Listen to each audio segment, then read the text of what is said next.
Sa naging pag-uusap ng mga doktor na sina Fidel Fernandez at Jose Oclaret, ibinunyag nila na maling-mali umano ang ginagawang RT-PCR test ng Department of Health sa pangunguna ni Francisco Duque.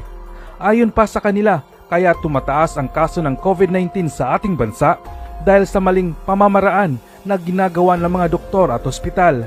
Isiniwalat din ng dalawang doktor na kahit simpleng ubo at sipon lamang ang nararamdaman ng isang tao ay nagpopositibo ito sa COVID-19 gamit ang RT-PCR test.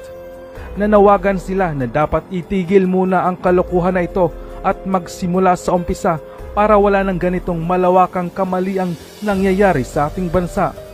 Aminado din ang mga doktor na mahirap ihinto ang RT-PCR test dahil malaking negosyo ito at malalaking tao ang mababangga.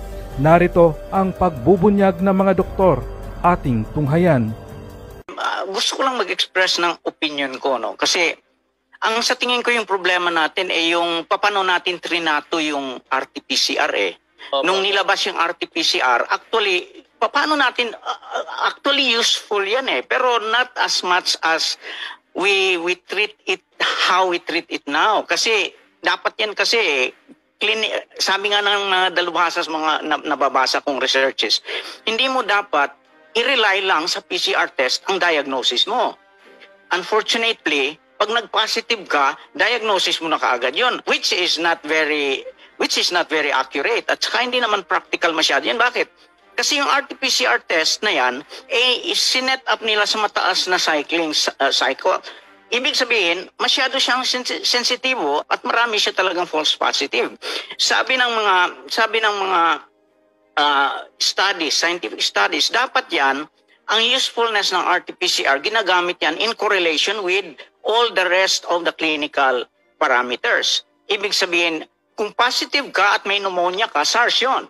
Kasi yung typical na, yung tinatawag lang ground glass na opacity sa CT scan. Isang malaking, ano yan eh, tapos SARS to eh. Alam niyo yung SARS? Yung SARS is Severe Acute Respiratory Syndrome. Severe.